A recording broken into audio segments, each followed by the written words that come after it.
All right, welcome back to another episode of Beer, Bacon, and Bros. Tonight it's Keith and Chris. We're going to go over some more baseball projections since it's that great time of year where baseball's back in session. Well, I got the Hawaiian shirt. There you go. I know. The weather outside. That's right. Yeah, it's been in the 80s for like the last 2 weeks. It's crazy.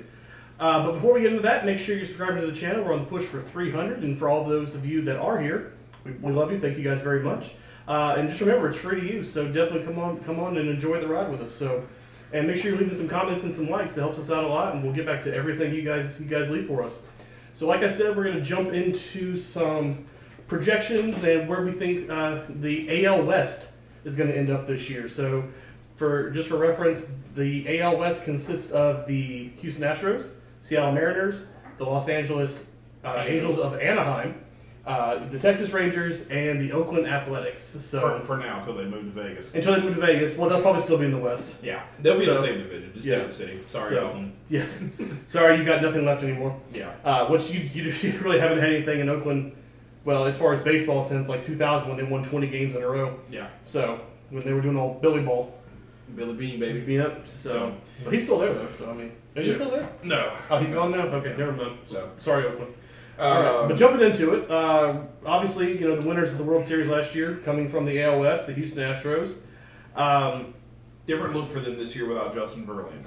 Yeah, but I think, me personally, I think with Verlander being 40 years old, I know he came off that great year last year, having a sub-2 ERA at 39 years old, but I think them getting rid of Justin Verlander doesn't hurt them as much because they still have one of the best pitching staffs in all of baseball when it comes to strikeouts.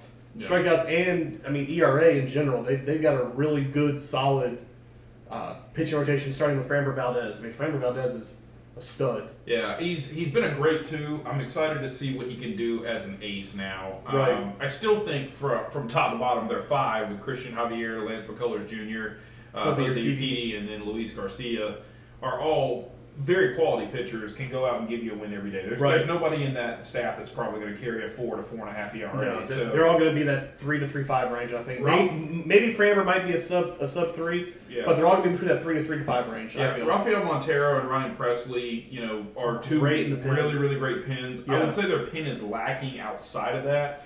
Well, they still have Ryan Stanek. And adding Hector Neris actually. Well, depending on what he does, a strikeout guy doesn't necessarily mean this guy is easily giving up 6 runs. No, he definitely can, but it helps you in the sense. I think it's going to be a little easier for him because he's not going to have that closer mentality, or that stress of being a closer. Yeah. But he can still have that closer mentality to go out and throw 9 to 12 pitches and get out of the inning. Yeah, we'll see. So it's a decent ad. Obviously, the biggest ad for them this year was getting Jose Abreu. Yeah. Getting an MVP caliber first baseman to take over a 40-year-old Yuli Gurriel. Yeah, and they've rotated in first base for several years. Right. Now, Yuri kind of has finally took it for the last 2 years and been the full-time starter, but you get an absolute upgrade there. The lineup, the rest of it is pretty much the same. It's going to be Kyle Tucker. It's going to be Yordan Alvarez. Michael Brantley is possibly going to DH more this year because he's getting up there in age. And don't sleep on Jeremy Pena. Jeremy Pena do not sleep on Jeremy Pena. Year. I think a lot of people were like, "Whoa, you're letting Carlos Correa go," but Jeremy Pena showed up. Oh yeah, he stepped in really well for them. So I still think they can get better at catcher. Oh yeah, I really thought they were going to go get Contreras out of Chicago this year. I thought they were going to trade for Contreras last year. Yeah, but would you? Well, I'll put it to you this way: would you rather ride with Martin Maldonado and Jose Abreu or Yuri Gurriel and Wilson Contreras? If you were picking. I think I would take the Jose Abreu route. Younger guy at first, MVP caliber, he's a 300 hitter, puts up 30 bombs a year. Yeah. I think I'm definitely. Now, granted, Yuli Gurriel was a solid hitter. Yeah. And he had some pop in his bat, but I think Jose Abreu is going to be able to hit more bombs for them than Yuli would or would have if he came back this season. And I'm with you there because I think Martin Maldonado is a solid defensive catcher. Yeah. Calls a good game behind the plate, Absolutely. just not bat wise there. Right. But I think that combo that they have now does better for him. So. We won't take all the time on Houston. We'll roll over to Seattle now. I'm excited for these Mariners. Seattle looks good. Last year with them trading and getting Luis Castillo was huge for them. Signing Robbie Ray in the offseason and also having Logan Gilbert, who came out of nowhere last year and just was a stud last year. I mean, he's listed right now as the 4th pitcher, but last year he was easily their number 2 guy. They have a lot of hype behind this George Kirby guy that's going to be their 3rd pitcher, and then of course we know who Marco Gonzalez is, who is a 5. Like he's a 5. He's a 5 without a doubt. He's a 4 to 4 5 guy. Not going to compliment the guy. Not going to dog him. He's a 5. Yeah. Right. But yeah, I mean, Luis Castillo. Castillo. This guy could be. He could be a Cy Young guy next year. He could be a 17-game winner this year. I mean, he's going to be really good for Seattle. Oh, and Robbie Ray, same thing. If he can keep the ERA down, if he can stop giving up homers, guy's a 220 strikeout. The guy's going to strike people out. Yeah, but if he can keep it down, a lot of work in their bullpen right now. Not a lot of names you know of. Not a lot of hype around them. They got 3 guys right now battling for the closer position in spring training. They will need to probably trade and get somebody in there for the season, but. Right now, they're putting themselves in a good position. But their lineup too, from top to bottom, looks really solid. When you look at Ty France, who's a great first baseman, 3rd baseman, utility guy. Obviously, they're going to play him at first this year because they don't have somebody to play first. Yep. Sorry. And they had a Colton Wong who was a great add for them. Eugenio Suarez at 3rd. Bombs all day long. Bombs. So I mean, JP Crawford's he plays a good shortstop. Yeah. He has never developed into the hitter that I think they wanted him to in Philly to replace Jimmy Rollins, but. This guy can play a good defensive shortstop. Absolutely. He looks great in the field. I think obviously they made the big move for Teoscar Hernandez, who's going to DH for them this year. But I think one of the most quiet moves that they made this year that is going to probably work out for him really well is getting A.J. Pollock in the left field. Yeah. He has been a backup almost all of his career with the Dodgers, and then, of course, with the White Sox a little bit last year.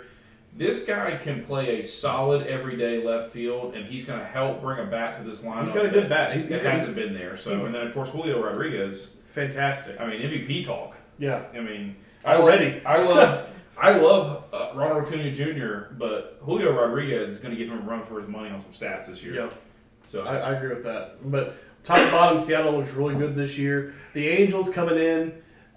They really didn't do much to help themselves this year, other than Tyler Anderson was a big ad, and Brandon Drury were kind of the big ads, and Hunter Renfroe for him. So I think Hunter Renfroe's going to have a great year for them this year. He could have 30 bombs. I think so. I think his average dips back down into the 220s, but this guy could hit 30. That's where he always is, though. He's always that 230 to 240 guy. I mean, he's never been a 300 guy, a 300 hitter, but the dude's got power like no tomorrow. Yeah, I think what you saw out of the Angels this year was they traded defense for bats. Getting Brandon Drury to play second is getting another fantastic bat in there. Yeah.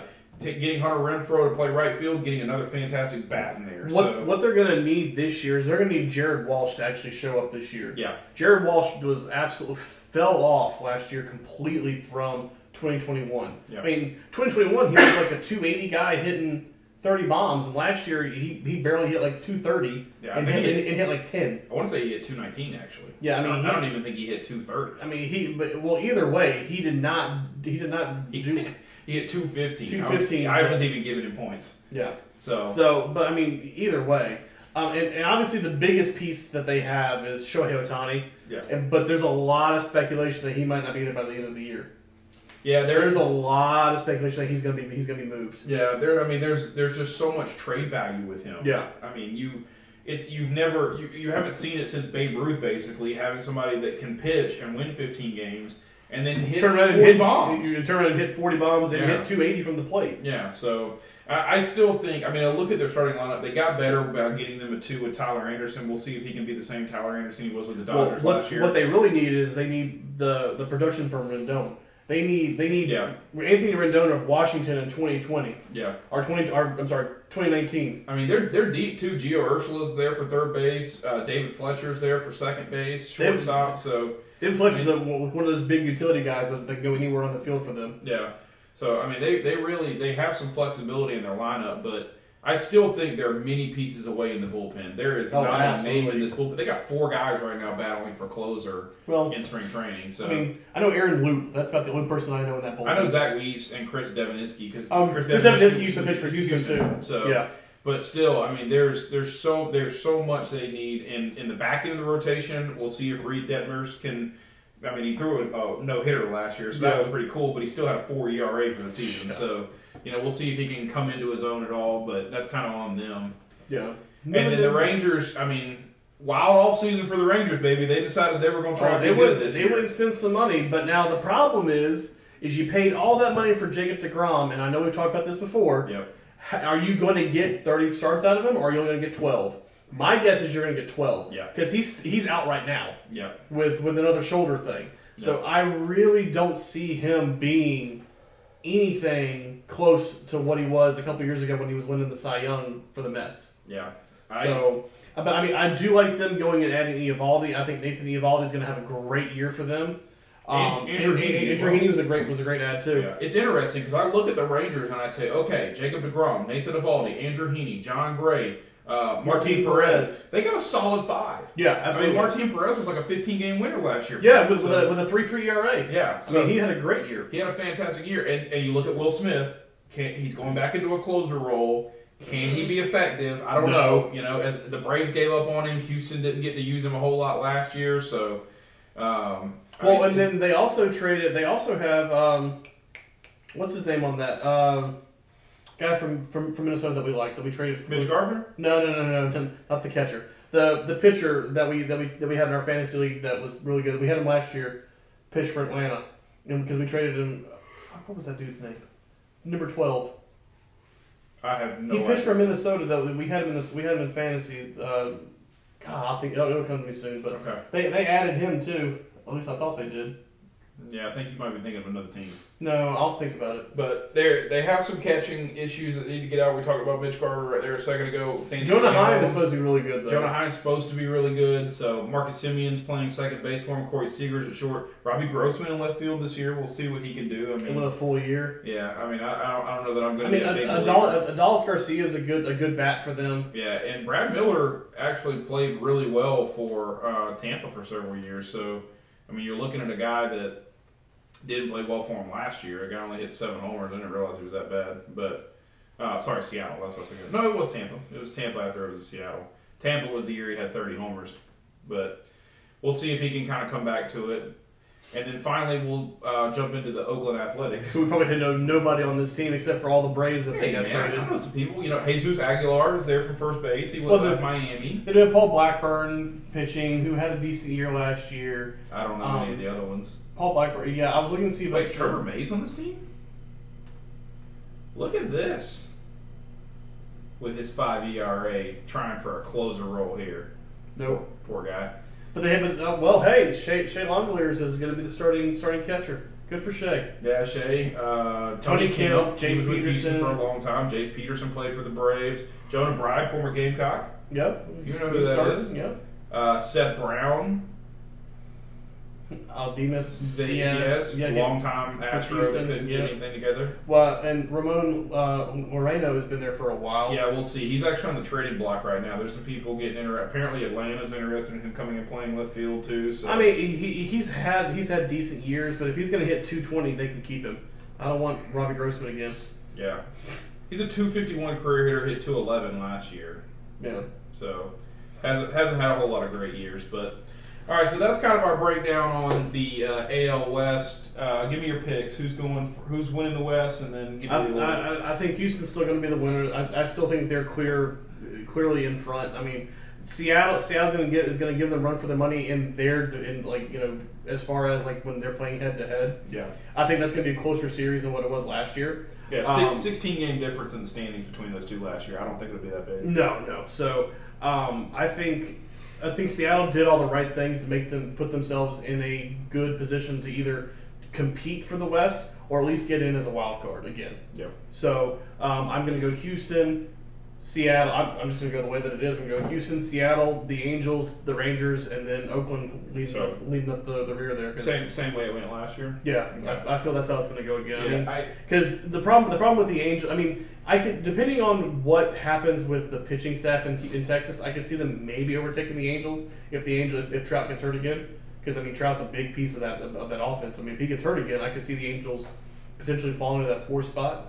But I mean, the top two are definitely Houston and Seattle by far. I'm with you on the top two. I'm taking Houston. I'm taking Seattle. I agree with you. I don't think it's going to be a 16-game difference. I think Seattle has a chance to win 95 games this year or close to it. They won 90 last year. I think they're better they are this year than they were last year. Maybe take a few games off of Houston. They finish around 100 instead of 106. Yeah. I'm actually going to take the Rangers in 3. They were only 5 games back of the Angels last year, and they have completely redone their pitching staff with those 3 coming in. I really think Eovaldi and Andrew Heaney can have good years for the Rangers this year. They're still a star bat away, right? And I don't know who they get it from or where they get it from, but they're still at least one really, really good bat away from elevating their lineup that way. Angels, it just seems like the last couple of years they've just done the same thing every year. They're around 70 wins. They don't make the playoffs. Yeah, and it's so bad because of for the talent that you have generational talent in Shohei and Mike Trout. And you have 2 generational talents on the same team, and you can't do anything with it. Yeah. If I'm the Angels, I'm pulling the trigger on trading Shohei. The guy came in as a 27-year-old. He's 29 now. Like, go ahead and get it done. Let's get the trade. Move it. You sold jerseys, but it's time to move it. And honestly, if I was the Angels, I would do right by Mike Trout too. Yeah, but you just got to find someone who's going to take that contract. Yeah, it's hard. You got to find somebody that can afford that. If I'm the Angels, I would want to do something right by Mike Trout too. I mean, he's stuck with you for all those years. He did sign that big 14-year contract, which again, we hate people that sign these big ass contracts because it doesn't work out in the long run. Yeah. But yeah, I mean, do right by him and get him out of there too. It's hard because if you're do you buy Mike Trout after a year where he was so injured last year? Actually, last year he played more games last year than he did the last 2 years. Yeah. So I mean, last year he actually stayed somewhat healthy. Yeah. But yeah, I mean, I don't know. And maybe it's just playing in L.A. I mean, just get out of L.A. See what you can do somewhere else. Yeah, he played more last year than he had the last 2 years combined. Right. That's what I'm saying. Yeah. Last year he was actually healthy. Yeah. I mean, he missed some games, but he was actually healthy last year. Yeah, batted 283 with 40 homers. So yeah. And still steals 30 bases. No, he only stole 1 base last year. No, well he hasn't had a double-digit stealing season since 2019. Oh, well. So, but the last time he was relevant. Yeah, pretty much. So, but I'm going to finish this out with Angels 4, Oakland 5. I feel bad for you Athletics fans because this is probably going to be a 50-win season. You're probably going to lose. Do they even exist? Yeah, true. I don't know. But, yeah, they all live in Vegas. Yeah. And they bet against Oakland. Yeah. So, but this is going to be a 100+ loss season Absolutely. for them. I mean, it's going to be rough, and they're trying to rebuild, and I get that. But man, But that's the problem is when they rebuild, they trade it all away. Just like Miami used to. Miami won those 2 championships, and they traded Josh Beckett, Miguel Cabrera, a bunch of those people. I mean, they traded off everybody. Yeah. So it's hard. That's the problem with Oakland. That's kind of like the feeder team of the league. They get all these players and they just trade them off. Yeah. So. All right. Well, that's the way we have the AL West predicted. Hit us in the comments. As you know, we will get back with you. Let us know who your predictions to win the AL West are. And as always, we appreciate you. Like, comment, subscribe.